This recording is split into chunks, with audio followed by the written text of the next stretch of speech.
Classification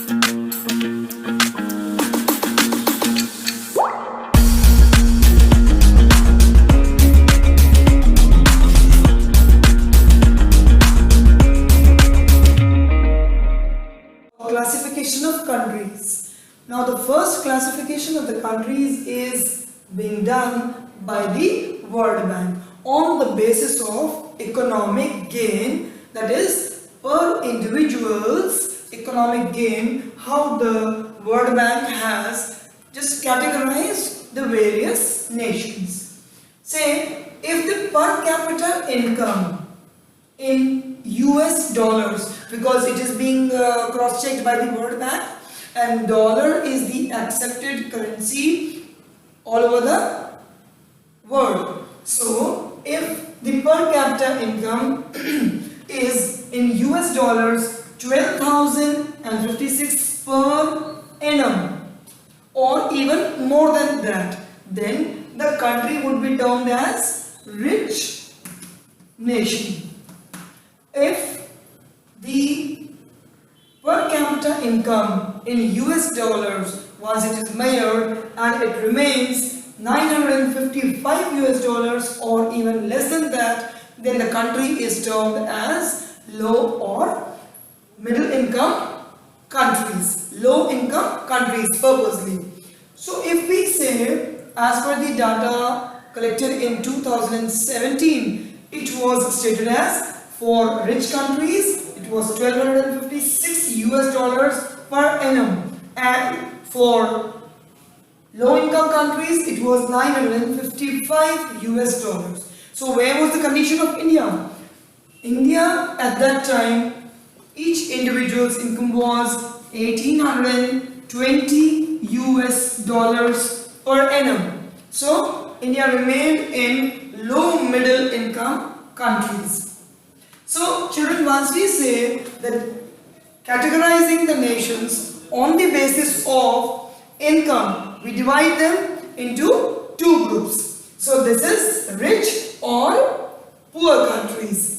What are the limitations of such type of categorization? Children, it only looks for the economic aspect. That is, it sees who earns how much. Is earning only sufficient for all of us? No. We have talked earlier that a lot many things are there. Security, your dignity, your participation, environment, peace, harmony, respect, regard. We count all these things. No doubt, economic aspect remains for few of us at the top, but it is not a condition for all. So as per the division, as per the classification done by World Bank, the first limitation would be that it works only, it divides the nations only on the behalf of economic aspect. But the things required necessarily are peace. If you don't have mental peace in your workplace, you would definitely try to shift. If you are not living a peaceful life, even in your family, the families, they get separated. Health, if you are suffering from health issues and you are earning, even you are ignoring your health while working for economic gain, so it is actually not a proper development. If you are working in an environment where the conditions that should be necessarily looked for the workers, for the employees, say safe drinking water and better place to work in, better working conditions, if it is not there, so World Bank ignores this situation. Education, if one works for economic gain and gain always and is not spending that money for one's children's better education, so what would those children do once they grow? Once they grow and their parents, they give them a big amount to establish any business, but they are not that very qualified that where to invest or how much to invest or how they can go for their betterment. They will not be able to use that money in absence of proper education. That is why it has been focused that every individual needs basic education, to what we will have called right to education.